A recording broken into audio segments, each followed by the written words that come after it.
Oops.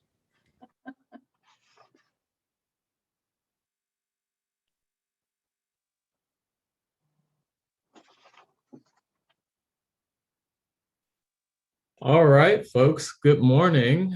My name is Gary Clark, President CEO of Economic Alliance Snohomish County, coming to you with another coffee chat from EASC.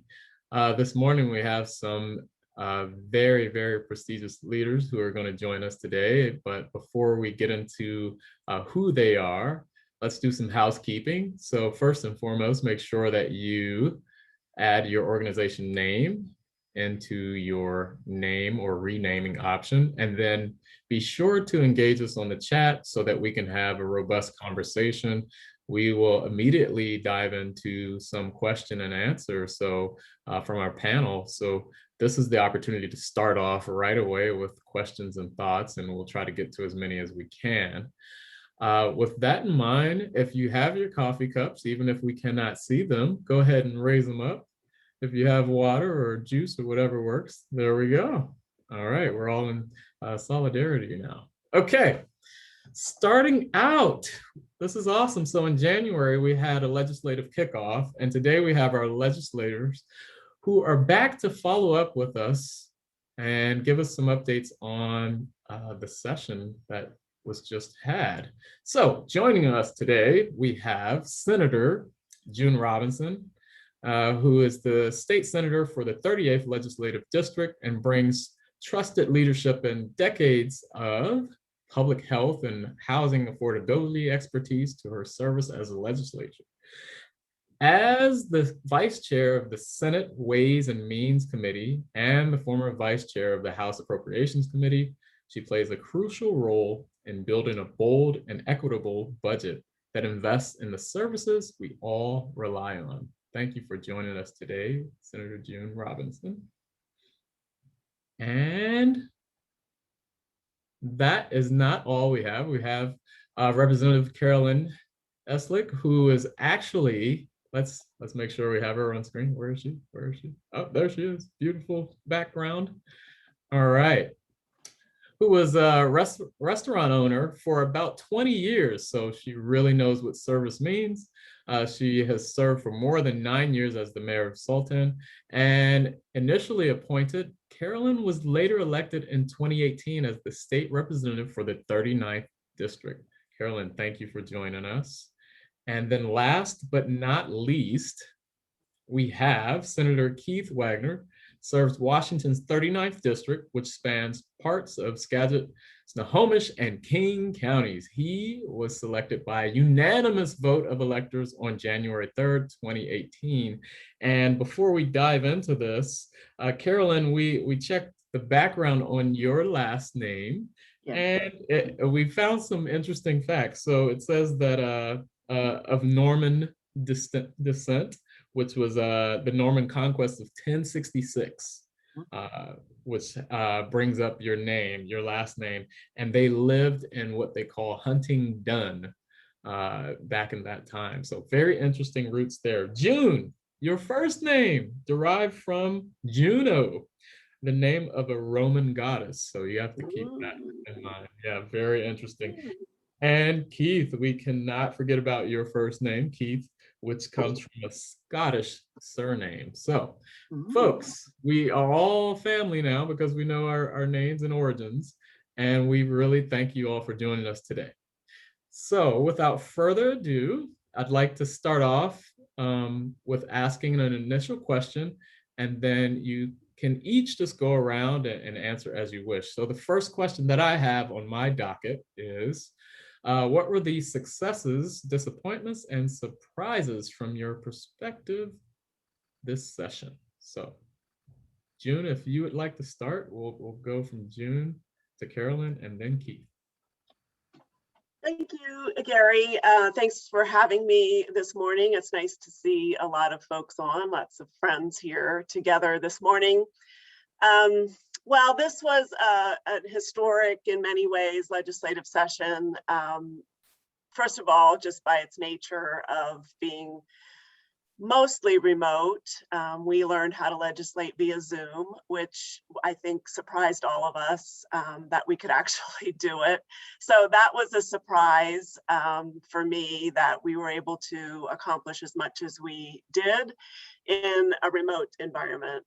Most of us legislate it from spare bedrooms in our homes or, home offices for most of the session. However, Keith and I were in Olympia for some of the time as the Senate did allow a few people on the floor during floor session, but all committee hearings were remote. Let's see, successes, surprises. I mean, I think overall it was a very successful session, and I know we're going to talk more about that, but we were able to accomplish big policy and very large investments, thanks in part to our federal partners, President Biden and Congress, who passed a major stimulus package while we were in session. And so we were able to appropriate most of those federal dollars, in addition to a robust state economy, which surprised us all, and had a very healthy operating capital budget this year.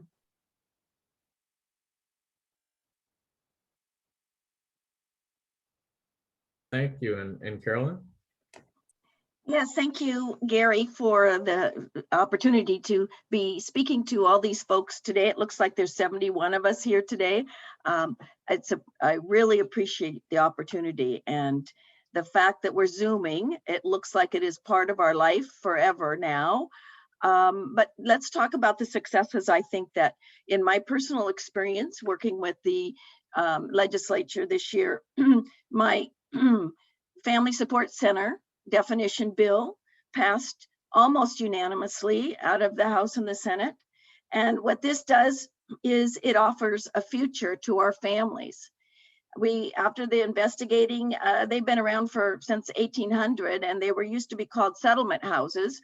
But we've found doing the research that there's been 60 of them identified already in the state of Washington, and to be able to identify them throughout the state and encourage programs to become family resource centers to help our communities and our families grow, that is the future. And that gives me hope for the future of our families, because we have been dealing with so many crises and devastation in our families for the last few years. That is probably the biggest success. The other small one was my broadband bill that just identifies the broadband as a utility on it's a disclosure on our mortgages and on our title searches. So when we sell a home, we now have to identify the fact, do we have broadband? And if we do, who is your provider? It just elevates it to the height that needs to be. Disappointments, of course, the capital gains was a disappointment to me. We had several firsts this year. I won't go into all of them right now, but the capital gains bill and the gun bill, open carry at events, were disappointing to me. So the perspective of the session, yes, we did technically all figure out how to Zoom. We did do that, but I think we missed so much without our personal negotiations on our committees, without the chance to be in the hallways where we make our commitments and our relationships, and we build those with everyone at the state in Olympia. Was very disappointing not to have. And so I think that we lost a lot to our personal rights this year. So thank you, Gary, again, and we'll be anxious to answer other questions. Thank you, Representative Carolyn. Senator Wagner, what are your thoughts? Thank you, Gary, and thanks for the fun introduction this morning. So in terms of successes, the one that first pops to mind, which probably isn't quite as relevant to you as what I'll talk about later, is the Forest Health Bill. That was a huge bipartisan effort to put money and resources into our forests across the state. And I think for me, that was the best legislation that we did this year. But closer to home, I think capital budget was where Carolyn and I had a lot of success. About $34 million for our district. Things like Monroe ECAP facility, Arlington Innovation Center, Sky Valley Teen Center. Sultan got money for park designs. We did some funding of Index, 1.3 million for their water line replacement. And lots of good things were built into that capital budget. So between the forest health and capital budget, when you're in the minority, you have to take your wins where you can get them. And I'm counting those as good wins. Disappointments, I think the legislature made a mistake in not fine tuning the governor's emergency powers. I think having emergency powers is important, but we left out an important element when we voted on that legislation. And that important element was, when does it end and who gets to decide? I thought that we should have taken the opportunity in the last session to fine tune and focus the governor's emergency powers. And it's interesting, right after the session ended, we saw a call from a number of Democrats all of a sudden when he made a decision that was not favorable to them, saying, oh my gosh, we should go back to special session and address this. So I think that we're all going to rue the day that we didn't take care of that problem. And as for surprises, a big one that I think is really going to affect the state in a very negative way was the Supreme Court's very untimely Blake decision. So that put a lot of pressure on legislators to kind of come up with something fast. And I don't think that we necessarily came up with a great solution. And the Blake decision, I think, was the biggest surprise, a big bomb that was dropped on all of us to try and fix in a very short period of time. And when you do things quickly, sometimes you don't do them right. And I think we need to go back and address that and get a better solution. All right, very well. That actually leads us into an additional question that I have tied to the governor. And so what are your reactions to the governor's partial vetoes of the climate change legislation? And feel free to chime in as you wish here. Well, I'll speak up unless June wants to go first. No. Okay, so I was very disappointed. It was just seems to be typical of the atmosphere at that level. How can we veto the part of the bill that actually moves the whole policy? It doesn't make sense. And as many things don't make sense this year to me. It seems that what things used to be right are wrong, and what used to be wrong are right. I hear that every day on the streets, and this just fits that same framework. Yeah, I'm going to say I believe that it will ultimately be struck down by the courts. And it goes back to my comments earlier about kind of the attitude that what the legislature does is maybe not as important, but we're equal branches of government, and we need to get back to that. Another strange thing I saw was the signing of two bills at once off camera, which I thought doesn't really show great leadership. You know, he's in a position as our executive of the state to show leadership, and he should have picked one of those bills, I thought, rather than kind of throwing up a jump ball for us to all figure out later. I mean, I too was disappointed in the vetoes, and I do think the one that he, where he vetoed a section, not a whole section, but a part of a section, the legislature is going to challenge that because we have actually won in court in the past on a similar veto. I mean, that is, we believe, is not within the governor's powers to be able to veto just a partial section of a bill. And just, the tribal agreements, whether they were agreements, I don't know. I wasn't in the room when those were hammered out. It's perplexing to me why he chose to veto some of that language. But again, I don't know the full story, so there may be good reason. But on a broader level, the climate bills were heavily negotiated in the legislature. In a partisan world, it's hard to get 50 votes in the House and 25 votes in the Senate for big, bold legislation like both the Clean Fuel Standard and the Cap and Trade or Cap and Invest bill that we passed. And the votes that in order to pass those bills, there was a lot of negotiation that went on and amongst legislators, and the vetoes sort of undermined some of those negotiations. And that's just troubling as a precedent for future, challenging legislation that we might want to pass. These are very good comments here. I want to shift gears here just a little bit. Susan from Snow Owl Libraries, which is one of our amazing partners and investors. She has a question tied to broadband. She wants to thank you all for your investing in public services and infrastructure. Could you speak to the other broadband bills that passed this session? Libraries can help, and we offer laptop and hotspot checkouts, but the solution will be full deployment. Any thoughts there?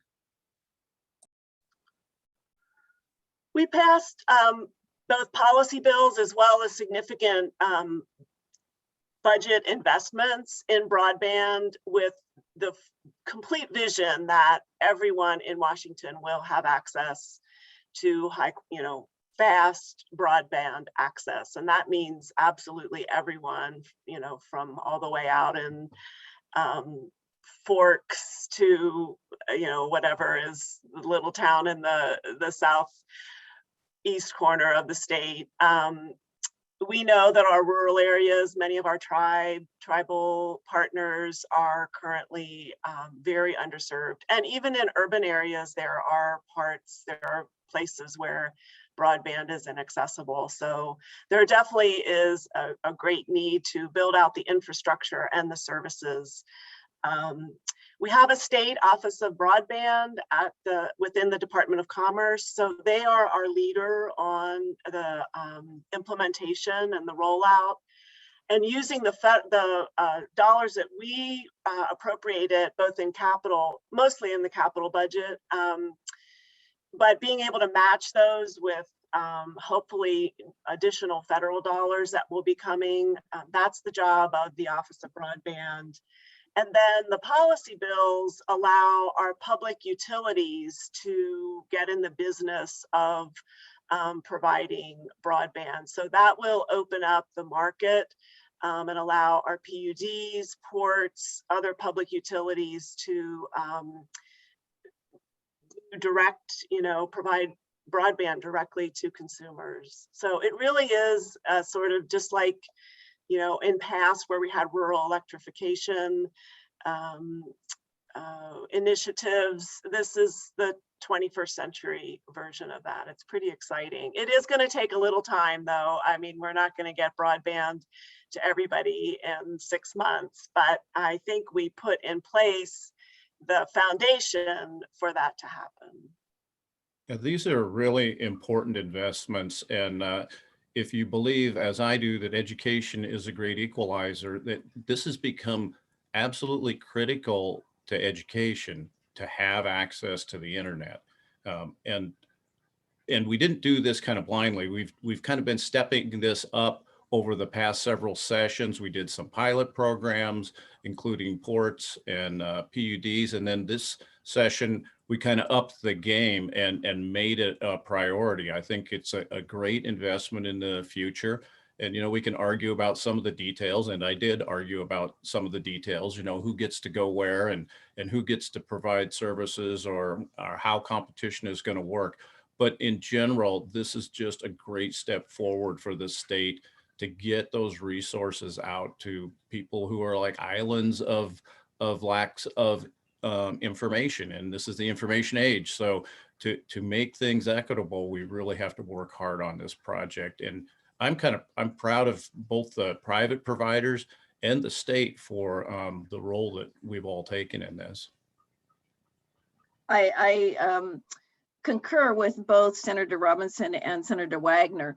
When the governor hired Russ Elliott as the director of the broadband department, I invited him to my office to talk to him about his plans, and found out that he came with the software that it's a map, and folks can go to Department of Commerce website under broadband and click on it from their home, and we can tell from that their strength of their internet service. And what a wonderful tool to have to identify where our weakest points are. So he's a brilliant man, and he's very personable. And I suggest that some of you that are having problems in your area to invite him out to your cities to talk to him about what his plans are and how he's moving things forward. And I really want to take this minute to thank Snow Isle for the wonderful job they did during this pandemic. They stayed in touch with our folks, even when they were closed, even when you were closed. You did the best job you could. So you guys do amazing work, and you have expanded your services to the point of outside the realm of what we remember as children in using our library. So again, kudos to you. Thank you. Thank you all. Those are good comments. And it looks like we had a hand raised by the awesome Mayor Barb Tolbert of Arlington. If she can unmute and join us for a question or comment. Or maybe that was a mistake. All right, I'm not seeing her popping in there. So we'll go into the next one, and Mayor Tolbert, feel free to just chime in on the chat if you're unable to join us there. So an additional question that we'd like to ask here as we move forward is, and I'll start with Senator Wagner here, and we'll go around. Can we talk about one question that we have that states, did the issues of importance to you all and primarily to Snohomish County have adequate advocacy from the voters? Did we engage? So that's the question. Did Snohomish County advocates engage? Did the voters engage on things that we needed? So yeah, well, I think Mayor Tolbert having a hand raised or not is a good segue into this, because Snohomish County really did advocate for themselves, not so much necessarily on the individuals, but your leadership in the towns and cities and at the county level, and the lobbyists who represent all of those people were very engaged over the session. And I think it made a big difference. I mean, I got calls from mayors throughout the district on legislation that was important to them. Sometimes you would get half a dozen texts a day all on the same subject, because they were watching the bills and advocating for their population. So I think they did a fantastic job, and I think we had a lot of successes, and we're able to focus. So when you're down there and you're looking at thousands of bills literally being introduced, we can't focus on everything at once, but it really helps when local government or citizens weigh in and say, hey, Senator, hey, Representative, put some attention to this bill. Then it moves me from one thing to another, and I can focus on the things that are really important, because it's hard. People give lobbyists, I guess, kind of a bad name, but they're very important to keeping us aware down there and helping us navigate and really advocate for our population, because there's so many other things going on. And I appreciate what all the mayors did and the folks that represent the cities and counties to keep us on track.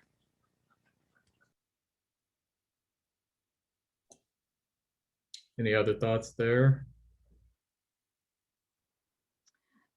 I would echo what Keith just said. I felt like there was certainly plenty of communication. I think we always need to encourage folks to stay engaged and to communicate, because that's such an important part of the process. I mean, I understand sort of the downsides of a remote session, but one thing that it did allow was average citizens to testify from their homes without traveling to Olympia. And that really opened up, I think, a whole new way of accessing state government for a lot of people. So that was pretty fun to see, actually, so many people from around the state, people testifying from their living rooms, from their cars, from their offices. And I'm sure that will, be a practice that we continue into the future.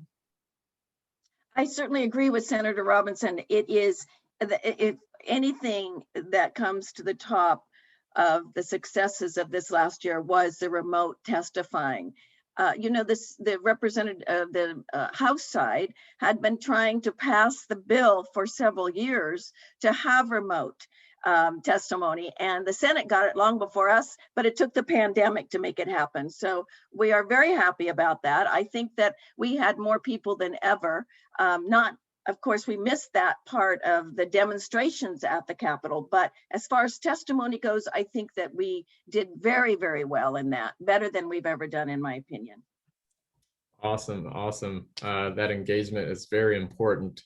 We have a question from Charles in the chat from Amazon, and Charles asks, first, he thanks you all for your leadership and says, what are your thoughts on a possible special session this fall to pass a transportation investment package? So we'll start with Senator June Robertson for that one. Transportation budgets are not my world. I work primarily in the operating budget space, so I am not intimately involved. However, I know that negotiations on a transportation package are happening sort of behind the scenes, I would say, but work is being done. I don't think it's stopped, actually, from the time we ended session at the end of April. And if agreement is reached, if we feel like there is transportation package that has votes to pass, I understand from our leadership that we would come back for a special session, probably in the fall. I don't see it happening before then. So after 105 days down there, I'm in no hurry to get back, but I thought there was a really strong possibility prior to the governor's vetoes of portions of those bills.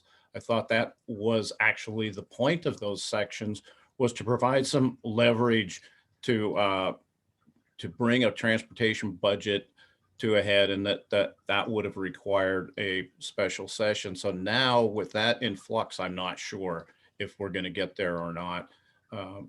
So I don't have a crystal ball. Wait and see. Right, it is anybody's guess, in my opinion, right now. I am on the transportation committee, and frankly didn't feel the involvement that needed to happen for that package. I think that there were several of us on the committee that were disappointed that we were not more engaged in the outcome of it. So we'll see. There's a lot to be done before that actually happens. But again, it's anybody's guess. All right, we have an additional question in the chat from Mayor John Kartak. It looks like he's directly thanking you, Senator Wagner. It looks like more of a comment, so maybe I'll let you read that in the chat. Actually, I'll move on to an additional question, which is tied to transportation from Reed Shockey, not to be confused with Jeremy Shockey if you're a football fan. But on transportation, with the governor's veto, I trust that there are discussions underway, and we kind of talked a little bit about that on changes to the transportation bill with a special session likely this summer. What are some essential points of this agreement? Disappointments aside, is there a hope for transportation package? So we've had a little bit of conversation on this. Any additional thoughts? I will just say there is definitely hope. And I think the challenge, honestly, always is how to pay for it. You know, we all want and know that we need additional transportation of all sorts, multimodal, roads, highways, transportation investments. I think one thing that's probably worth waiting on for a little while is to see if an infrastructure package does shake loose at the federal level, so that we could mesh state investments with what might be coming from the feds. And then secondly, we all know that gas taxes are declining and will continue to decline as our cars change, well, to either more efficient and using less gas, or completely to electric. So we're in that phase of our history right now where we need to wean ourselves from complete dependence on a gas tax to something else. And I don't think there's agreement on what that is. So I would say those are the two big hangups. And I don't think the federal thing is just sort of a wait and see. That's not to say that we wouldn't move ahead with a state transportation package if the feds don't move, but I think it does make sense just if something would happen in Washington, D.C., say, latest I heard was July 4th. That seems optimistic to me, but you know, so that we can be strategic and sort of augment rather than duplicate what might be coming from the feds. And then secondly, the big question is just how are we going to pay for it? Right. And so part of the problem for me with the transportation and infrastructure package and the payment of it is that our side of the aisle believes that the cap and tax, as we call it, cap and trade, or the clean fuel standard is already going to drive the price of gasoline up. And, you know, we argue about how much that is, but it could be anywhere from 68 cents to $1.68 a gallon. So then to come back and ask for a fuel tax on top of the fuel increase in cost, that's really hard to ask the people to pay for.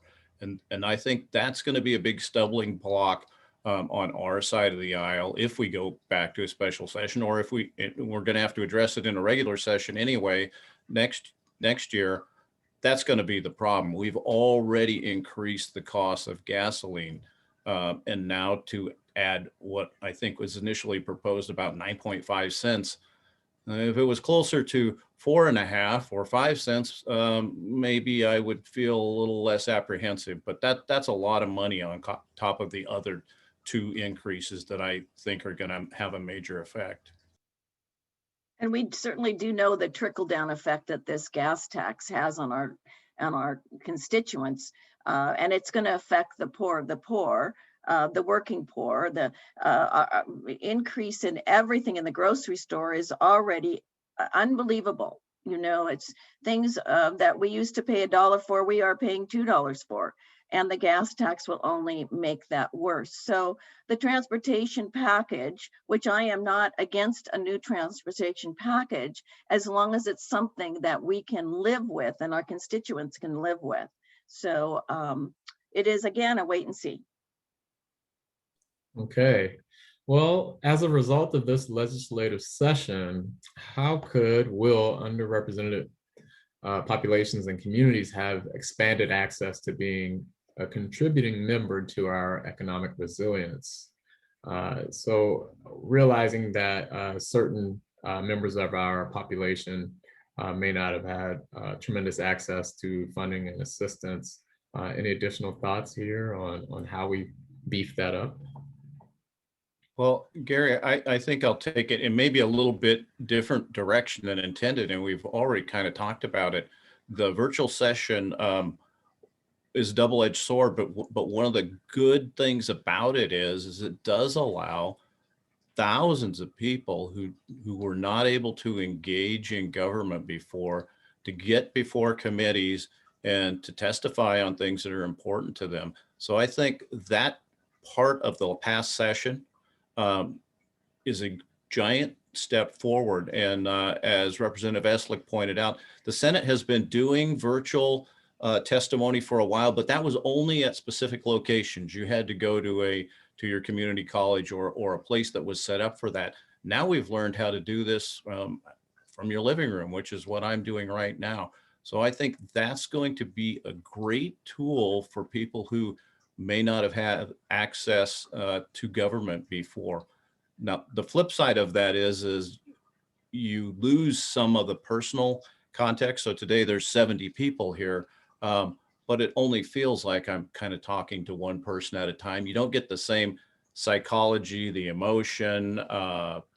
So I miss that piece of it. I think that's very important too. But I think we took a great step forward, and we need to blend these approaches. And I believe that's what will happen because that's what's best for everybody. Totally agree, Senator Wagner.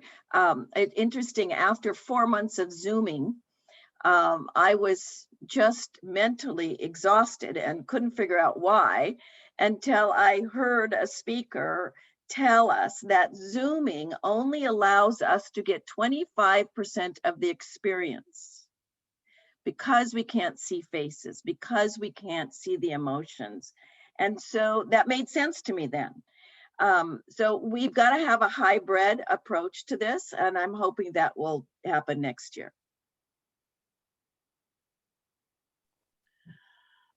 Maybe I understood the question differently, but I'm going to take us in a little bit of a different direction.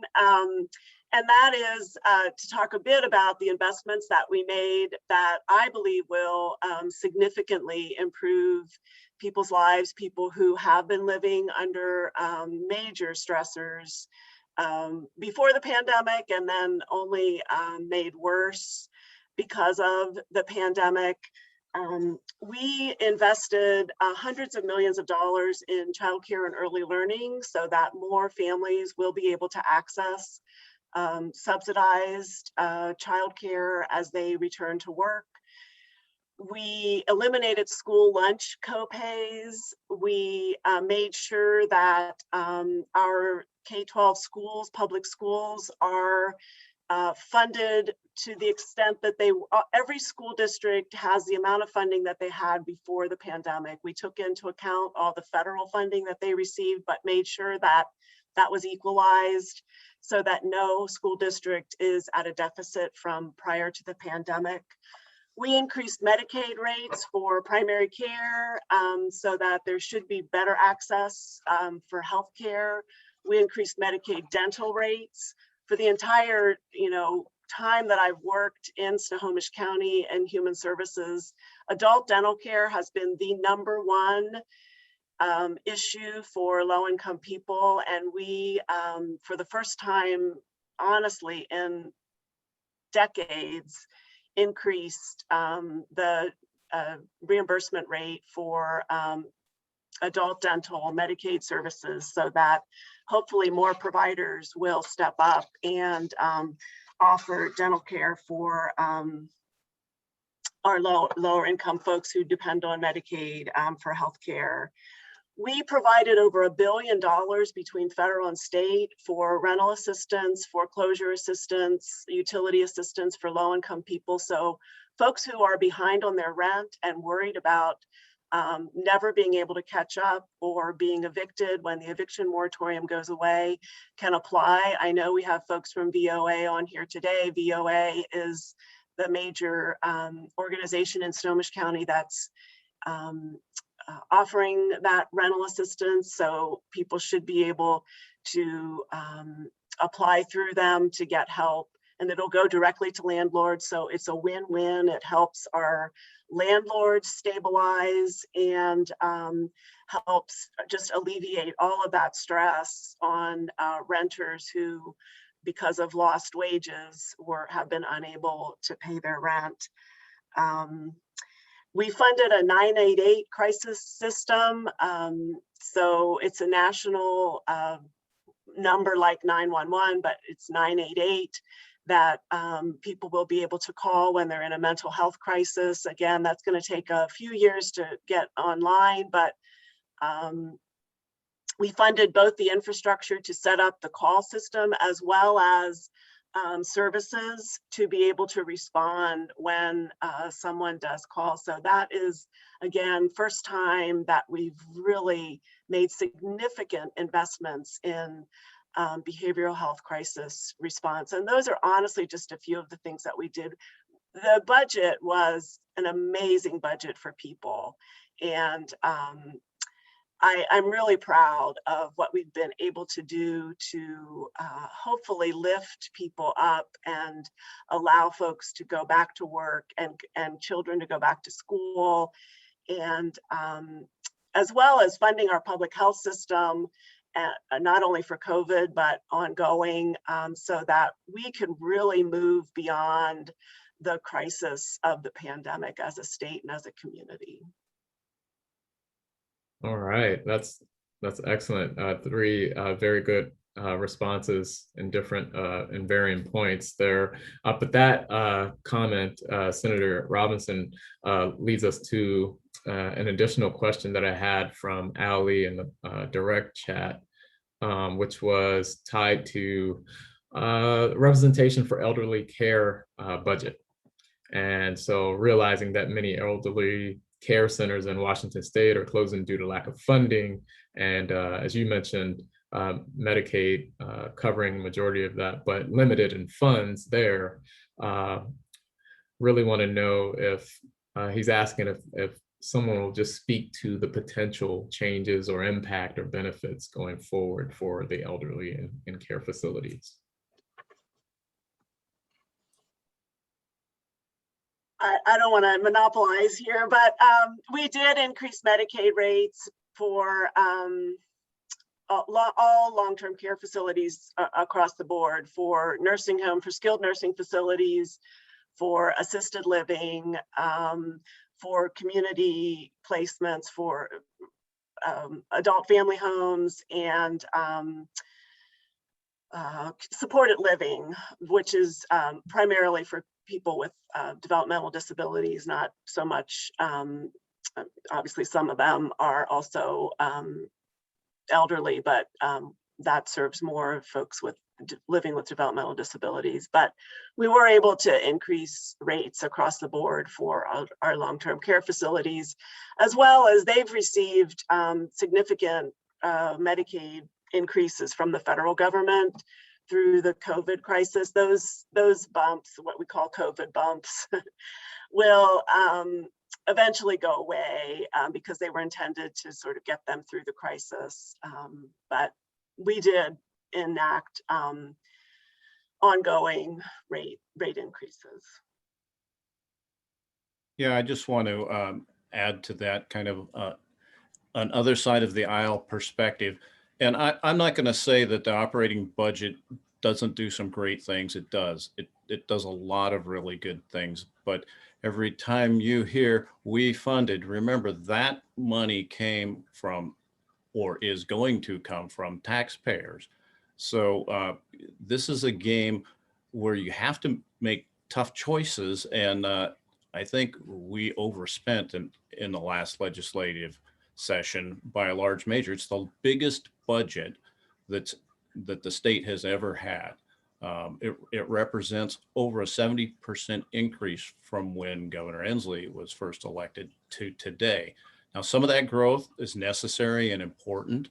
And Senator Robinson pointed out some of the great places that it has gone to, increasing payment rates from Medicare or Medicaid is important. Targeting our schools is important. Early learning is important because those are investments that pay off over the long time. but some of these things we just overspent in, and we talked earlier about the 988 system we funded. That's going to be a 40-cent addition to every single cell phone user in Washington State from now till who knows, forever. So I don't think that we funded it. I think it's funded kind of on the backs of people who, and this was a huge debate on the Senate floor, at least. I don't know how it was handled in the House. That's important money out of people's pockets who can least afford to pay it, because everybody has a cell phone. Very regressive. So I just want to say, when we are funding things, we have to be cognizant of where that money's coming from. It's coming from taxpayers. So not to follow up on that, the operating budget is higher than ever before, and it increased $7 billion plus another $7 billion from the federal government. So concern is, how do we continue this? That's the concern. And I know that the Fair Start Act for the kids is going to be funded by the capital gains. Part of that will be used for that, which is going to cost us $400 million over the next couple of years. But back to the assisted living and the seniors that have been, they really are the folks that got the brunt of this, in my opinion. You know, we closed everything up and weren't allowing any of their family members to come. And even when they were dying in the beginning, they were not allowed their loved ones to come. What a disgrace that is, in my opinion. That was totally handled wrong. But again, we did help by the reimbursement rate for those folks. I just never think we give them enough. And it doesn't always mean money. So thank you. Okay, well, go ahead, Senator Robinson. Well, I need to respond to the unsustainability of the budget comments from my friends across the aisle. The budget was written with a understanding where money is coming from, and most of the increases, honestly, were the federal money that we got in time to appropriate through the budget. But yet we took into consideration that that was one-time money, and the investments were made very carefully as one-time investments. And the budget that we wrote and passed will have over $1 billion in the rainy day fund at the end of the biennium. It is not an unsustainable budget. Well, I think I was just about to ask for additional comments on that question, so thank you. I guess another question that I'd have as we move closer to the end of this, it looks like we do have a comment from Rebecca Wolf. I think that's Snohomish PUD. To rescue our atmosphere, how would each of the legislators choose to pay for the future of our children? So I think you have some flexibility with this question. Again, how would each of our legislators choose to pay for the future of our children during this rescue, to rescue our atmosphere, so to speak? So Senator Wagner, I'm going to start with you. Okay, well, I'm not sure I understand the whole context of the question, but I assume it has to do with carbon dioxide in the atmosphere, and the approach that I talked about earlier. What I think is landmark legislation is our forest health bill and our forest management, because as we know, every summer we have had more and more wildfires, and nobody knows what the future is going to bring.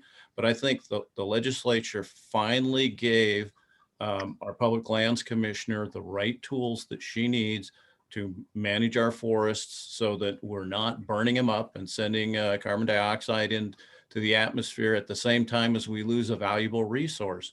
So when we manage our forests, public and private, and in my district, there's a lot of DNR forest land here. When we manage it properly, we're sequestering carbon.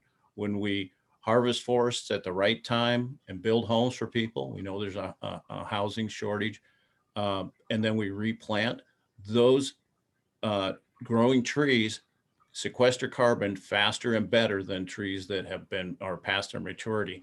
So I think that we did a great thing for the future of our forests, for the future of our children, and for the health of our environment. And that's why I call that out as what I think is the landmark legislation of this session in my mind, is protecting our forests and really getting to a point where we're going to manage those properly. Representative Eslick. Thank you. So the folks on our side have supported several environmental bills in the past, but they've been balanced. Promoting healthy forests, as Senator Wagner said, we totally have been supporting for years. Providing incentives for solar energy, cleaning up toxic sites, removing legacy nets, dealing with derelict vessels, clearing fish passages, which we have been mandated to do and continuing to get funded, ensuring oil train safety. Those are just a few things that we totally believe in and will help the environment. If our state wants to decrease carbon emissions, it should manage our public forests, as Senator Wagner said, and incentive adoption of alternative fuels and the build out of electric vehicle infrastructure we have been supporting, and reduce traffic congestion. Thank you. All right, Senator Robinson. Well, in addition to all of those policies, which certainly are improvements in our climate, I would just add that, you know, we did pass the clean fuel standard this year, which will put us in line with British Columbia, Oregon, California, in terms of reducing carbon emissions from our cars, trucks, which is a major contributor to carbon pollution. And then we passed the Climate Commitment Act, or the Cap and Invest bill, which will be economy-wide, put a price on carbon, and will drive down carbon emissions, both of which I believe will give our kids a chance at a cleaner, healthier future. Thank you all. So now is the time where you get to provide some closing remarks, free as you wish. And so we'll start with Representative Islick, and then we'll go with Senator Wagner, and then Senator Robinson. Thank you again for the moment. So this year we passed a lot of firsts, right? We certainly passed 340 bills. It was the first time that the state has seen a capital gains tax. It was the first time that we passed the Fair Start for Kids Act. It was the first clean fuel standard, first Cap and Invest Act, first time we've ever had such a large operating budget, first time to limit reasons to evict people, first time to restore voter eligibility for felons, first time to eliminate open carry of firearms, first time to form a police oversight and accountability of police and correction officers, first time to establish the Office of Independent Investigations in the governor's office.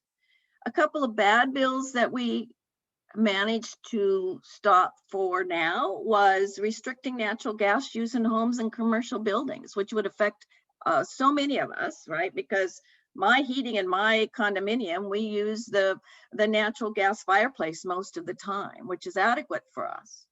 And we did stop the climate change layer to the GMA, and that would cost a ton of money for our folks. But some of the good bills that we passed, it was the first time that we funded the Working Family Tax Credit. We passed the actual Working Families Act, but never funded it. We did protect the folks from foreclosure, which was absolutely needed to be done. And we're building the economic strength through manufacturing, right? We are really promoting that by 2030. And we elevated road maintenance to the level of other projects to make sure that we are making that more visible for our folks to make sure that we keep those up. And it was the first time that we funded the wildfire prevention and forest health. So we did some great things. We did some things that were not so great. And the missed opportunities, as Senator Wagner mentioned earlier, was emergency powers reform. It was probably one of the biggest mistakes or opportunities that we missed, even though we tried over and over again. I was thrilled to be able to pass my bill 1237 for the Family Resource Center, and of course the broadband bill. So, you know, it was a historical year, I will say that. Hopefully we never have to live it again. And thank you again for this time today. So I think Representative Eslick covered a whole lot of what I would have closed with. So I'm going to go a different direction. I want to let you know what I do in the legislature. I sit on Ways and Means. I sit on Law and Justice, and I'm the ranking member of the Behavioral Health Subcommittee, where I work with Chair Dingra in what is kind of some of the most fulfilling work that we do down there in terms of addressing the behavioral health problems that plague our great state. It's a fun committee because it's bipartisan and we agree and work together, I would say, on about 95% of the bills that come through that particular committee. It's fun when you're in agreement, and it's fun when you can do good for your state and work together to improve things. So that's one of the highlights of my time in Olympia, is working on Behavioral Health Subcommittee. I would say that on Law and Justice this year, it was a lot more fractious and divided, and that was hard. I saw a lot of bills go through this session that I think of as essentially anti-police bills.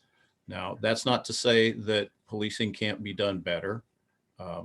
We should always strive to do better for our communities, but I thought that there was a great overreaction, certainly for the type of people that I represent, where we love, respect, admire our law enforcement first responders, and to go down and see that other districts that have big problems want to have a blanket, sorry about the phone, want to have blanket one-size-fit-all solutions that don't necessarily fit my district. It was disappointing to see the police sort of picked on down there. And I would like to see some of that legislation rolled back. I'm going to work towards that in future sessions.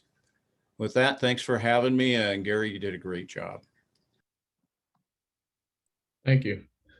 Senator Robinson, please. Thank you. Thanks for having this conversation this morning. It's an honor to represent the people of the 38th District and the people of Snohomish County in the state legislature.